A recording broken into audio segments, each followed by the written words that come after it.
name of the Father, and the Son, and the Holy Spirit, one God. Amen. Today we celebrate the Feast of the Cross, and it's one of the two feasts of the cross in the church, and we heard in the Synaxarium the reason why we celebrate it twice. I want to start by telling you about this fun game that people usually you play. Have you seen those riddles? They call it a visual riddle. What's a visual riddle? A visual riddle is I give you a picture, maybe of a city or a house or a room or a palace, and I'll tell you in this picture there are hidden images. Maybe sometimes it's a hidden cat, or it's a hidden pot of tea, or hidden ladders. And you're supposed to look carefully at the picture to figure out how many cats, how many pots, how many ladders in these pictures. How many of us saw a riddle like that? How many looked into a picture and the picture was asking to find hidden things? I guess a few of us have seen these riddles. It's fun. And the cross is actually a real hidden riddle. A real hidden riddle. It's actually real. It's found everywhere. Every day of your life. Every place you go, there is the cross. But it's not very obvious. Not too many people can see it. Only saints can actually find it in their daily life. In the stories the Bible gives us in the Old Testament, there was many stories about the cross. And the people of the Old Testament, some of them found the cross in the stories, and some of them couldn't. I'll give you one. One day, the Israelites coming out of Egypt, going through the desert, they met a huge army, big people, tall. The shortest of them was 6'5". They called them the Amalekites, the giants. And Moses said, let's assemble an army of men. They were like 20 years old and above. Let's go fight these people because they want to destroy Israel. So they went into a place called Rephidim, and there they fought these Amalekites. Moses said, what can I do? Moses now 100 and maybe 10 years old, very old man, he cannot fight. So he said, but I can still do something much better. I'm going to go up the hill. He climbed up the hill, and there he stood. And he lifted up his face to heaven and said, Lord, help your people. And he did that. And then what? Whenever he did that, his army would win. They were actually winning. But then, after maybe 2 hours, 3 hours, you think about your liturgy, maybe more. He was doing this because they're not done yet. Then his arms got tired and started to do what? To go down. Because he couldn't help it to keep it that way. Imagine you can do this. How long can you do this for? So after 2-3 hours, he started to feel his hands are getting heavy and he can't hold them anymore. So they were doing this. And once he started to do this, what happened to the army? They started to lose. And he said, no. And he pulled himself up again, struggling to keep his hand up, and they're shaking actually now because he's an old man. And 110, I cannot keep my hands that long. So what? Then every time he pulls his hand up, was shaking and going up, and he's just doing this, the army would win. Then he can't keep it up anymore, it goes down. Then the army would lose, and they were about to be killed. His helpers said, no, cannot allow this to happen. So what did they do?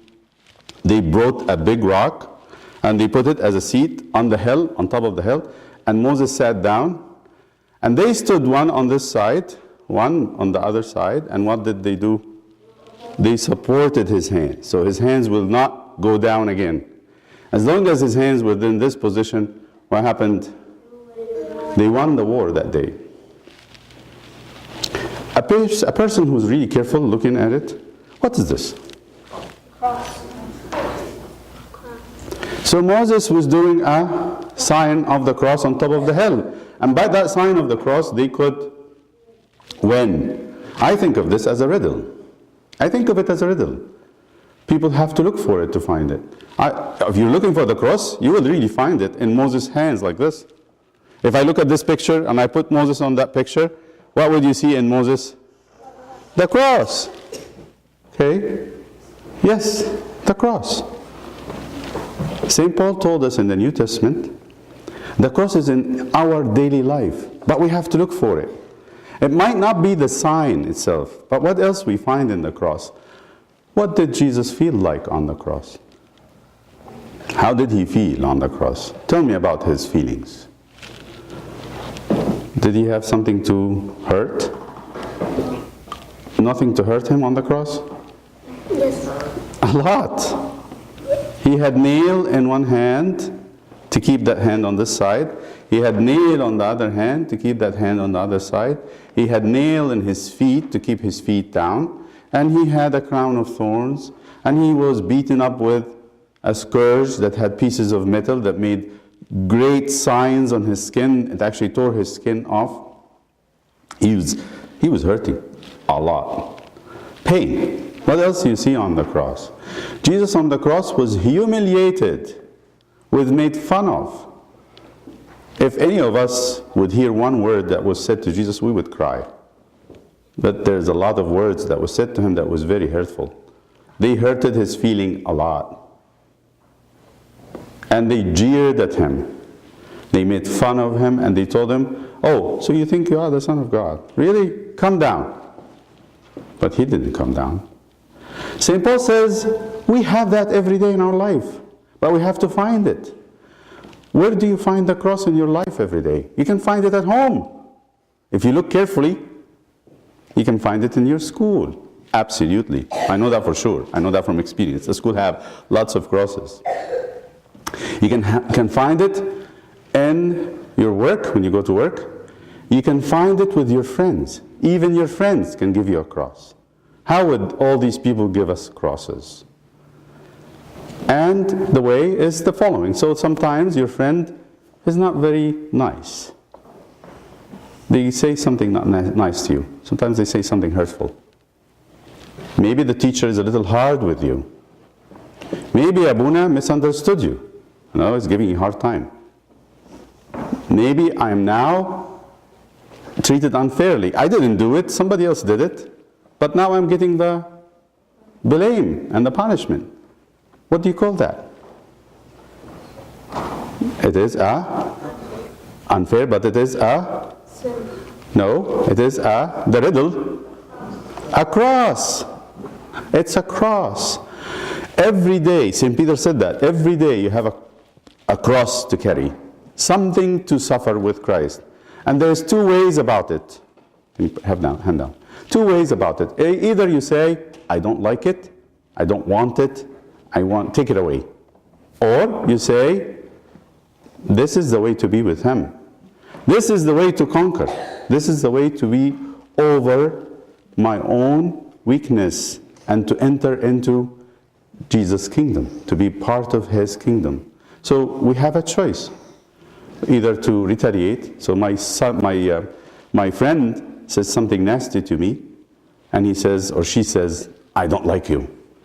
Or she says even worse, I hate you. And then I have a chance to say, I hate you too. You think you're better than me? You're not better than me. But what does the cross say?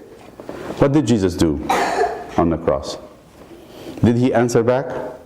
No. No. To answer the riddle, if I recognize this, if I see this as a cross, what should I do? I accept it. And I say to the Lord, I'm going to be with you in this minute. It's not easy, but I want to thank you for you give me opportunity every day to share your cross, to share your suffering. These are the riddles that we need to solve every single day. You look at a picture and then they tell you, find the cat. There is no cat in the picture. Really, look carefully. And you look and look and look and bingo, you find a cat somewhere. You look in your life and say, where is the cross? Where is it? Where is it? And then you look and look and look and you find your friends, your parents, your priests, your teachers, whoever you deal with, giving you crosses. But sometimes we see them, sometimes we don't. We get distracted. Find your cross every single day. Cross is pain, it's shame, it's humiliation, it is upsetting, something that doesn't make sense to us. Doesn't make sense to the world. St. Paul says the cross is actually foolish. People outside the church would say, why are you bearing with this? Why you take that from her? I mean, she's my friend, yes, but why you let her do that to you? Why you leave her to gossip about you and talk about you when you're not there? Why don't you retaliate, do the same? And you'd say, no, because this is the way of the cross. So that's why the world would say, you're foolish, you're stupid. But Jesus actually was called stupid and foolish. And I want to be with him. If he's stupid, I want to be stupid too. If he's foolish, I want to be foolish too. If he's weak, I want to be weak too. Whatever he is, I want to be with him. Because that is his way. And when he did this, he was resurrected. He is the King of heaven and earth. This is the way of God. By showing that weakness, by accepting the cross, he was glorified. He was made the best. He was made the first. He was made the King. Glory be to him with his good Father and the Holy Spirit now and forever. Amen.